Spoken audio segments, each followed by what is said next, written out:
Welcome once again to Lehto's Law. Here's Steve Lehto. Interesting story out of Ohio. And these things do happen, so it's interesting to talk about. But two people have been charged in the theft of a black walnut tree, one of the state's largest from metro parks in Strongsville. This is happening in Ohio, and it is alleged that the tree was worth $28,000. Adam Faris wrote the story for Cleveland.com. Several people sent it to me. And the two people involved are a brother and sister. And they're accused of working together to chop down a century-old black walnut tree in Cleveland Metro Park's Mill Stream Run Reservation. That was one of the largest in the state and worth approximately $28,000, according to law enforcement officials. The two people are 56 years old and 54 years old. They're charged with grand theft and falsification, which are both fourth-degree felonies. Their arraignments are set for later this month in the Common Pleas Court.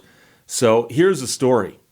The Plain Dealer, a newspaper in Ohio, interviewed the two people at the heart of this and asked them what was going on. And they said that they believed the tree belonged to them because one of them owns property adjacent to the park, and his family for years had believed the tree was on their side of the property line. Now, they both said that they don't think they should face criminal charges.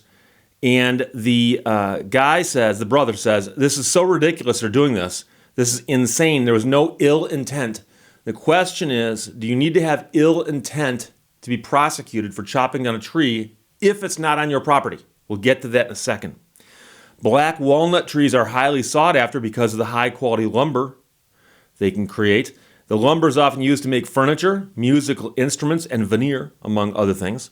Black walnuts also serve as homes for many types of wildlife, and between 23 to 100 kinds of caterpillars. That, of course, is all by the woman who is the Metro Park's Director of Natural Resources. So the tree is not just a source of lumber, it is a living place for animals and so on. The tree cut down in Strongsville was massive by most standards, and it was one of the largest in the state, according to the woman from the DNR. The 5.5-foot wide tree was 207 inches in circumference.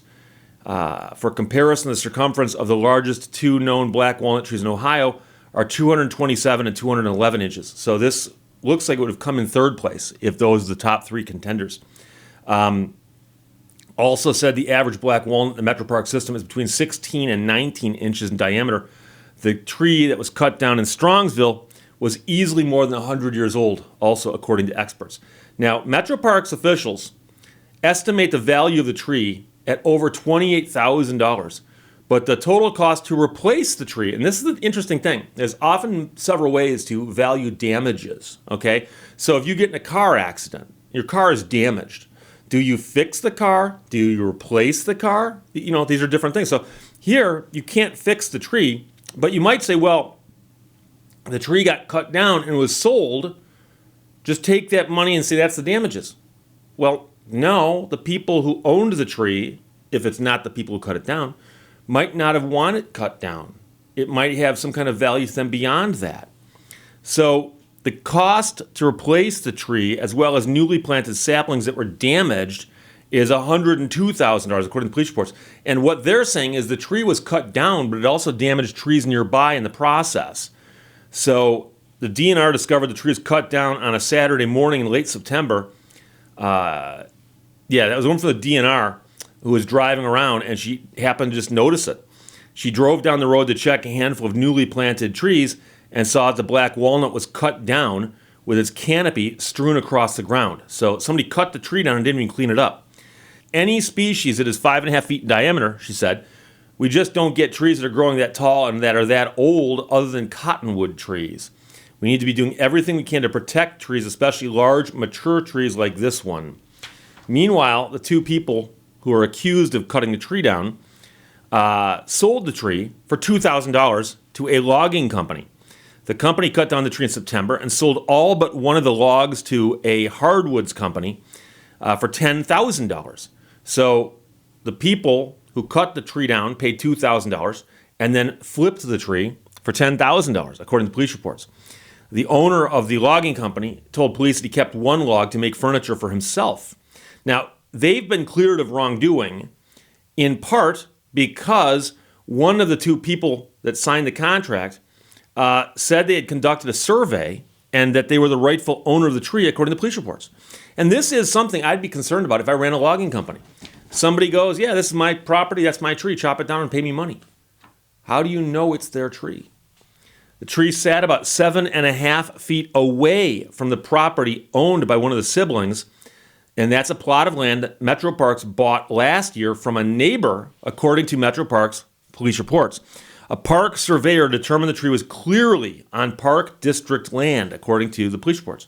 Now, the brother and sister said that their father, who is no longer with us, bought the property 36 years ago and always referred to the tree as his. His wife couldn't pay the property taxes and amassed $15,000 in liens, according to police reports. She signed the deed over to one of the siblings in July, and then that sibling put the house on the market. Now, the sibling said in an interview that he owns a small business that's struggling and is taking care of his disabled son. He said he's tried to get a job, but is worried that the criminal charge will derail his chances, and that's a criminal charge he's facing right now. The tree was cut down over the course of a week in September, according to police. And one of the siblings wondered why Metro Parks officials didn't say anything during that week. I have no idea where this is coming from, he said. It's ours. I just don't understand any of this.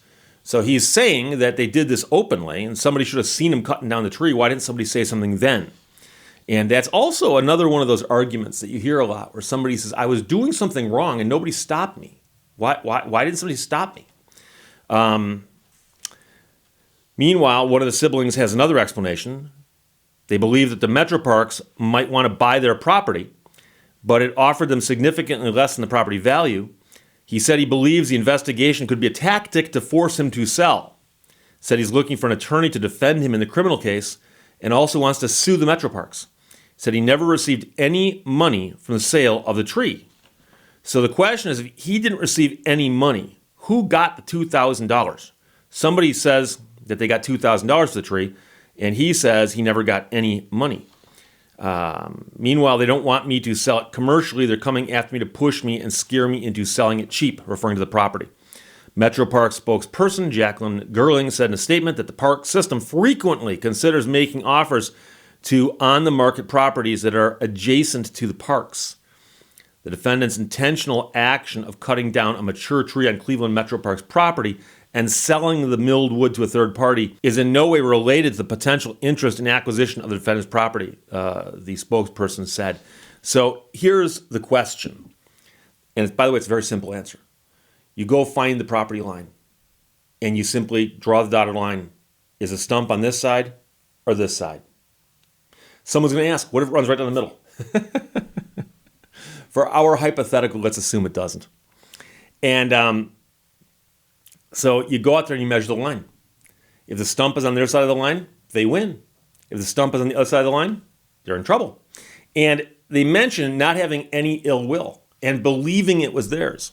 But you understand, I assume, that basic property law, I'm not talking about real estate law, I'm talking about property, things, tangible things, right? This is a thing, it's a widget.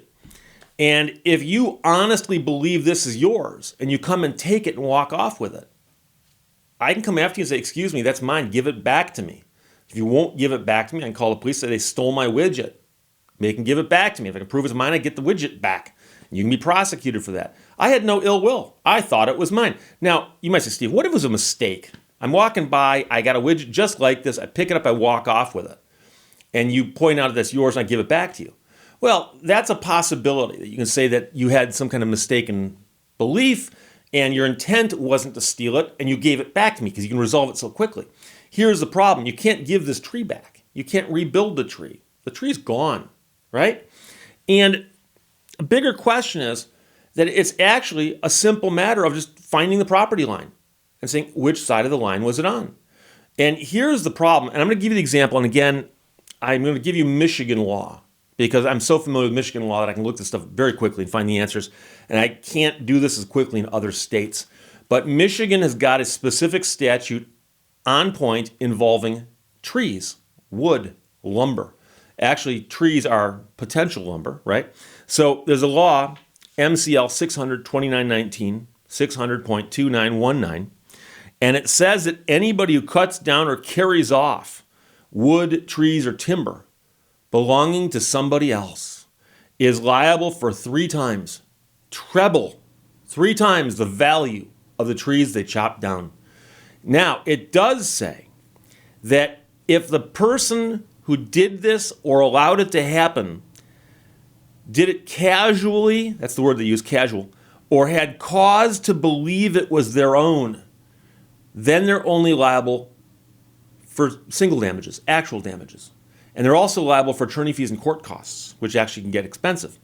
And I've never litigated one of these cases, but I've heard of them. And I've mentioned before that I've actually had a friend of mine contact me about somebody who's chopping down trees on his property. And I got them to stop very quickly by sending them a letter that pointed this out.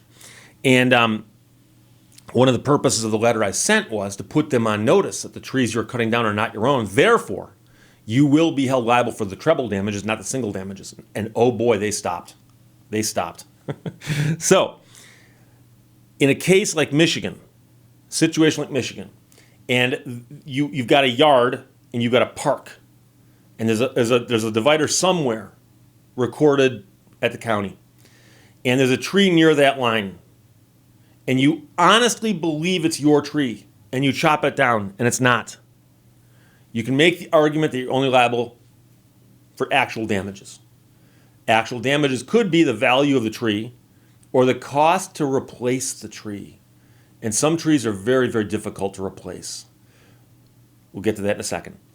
And if you had no good faith belief, or you couldn't prove that your belief was well-founded, you're going to get hit with treble damages. 3 times the cost of that tree to replace it, or the value thereof, and the court would decide that as well. You should know that there are often many ways to calculate damages, and a court will do what it believes is reasonable. Or if it's a jury, a court will ask a jury to do what they think is reasonable, and then the parties can make their arguments to the jury. And you can point out to a jury that this tree was so unusual, it literally cannot be replaced in that sense. You can't go out and find a black walnut tree that is that big, that old, and transplant it successfully. You probably can't. And at that point, like every other case where it's hard to monetize damages, someone's got to point at it and go, well, then what is it worth? And again, if it wasn't done casually or with good faith belief, in Michigan, they'd get hit with a number times 3. And that would get ugly. So this entire case, I'm guessing, is going to come down to somebody going out and surveying and finding the line, dropping the markers, and asking which side of that line the stump is on. Simple. It's simple.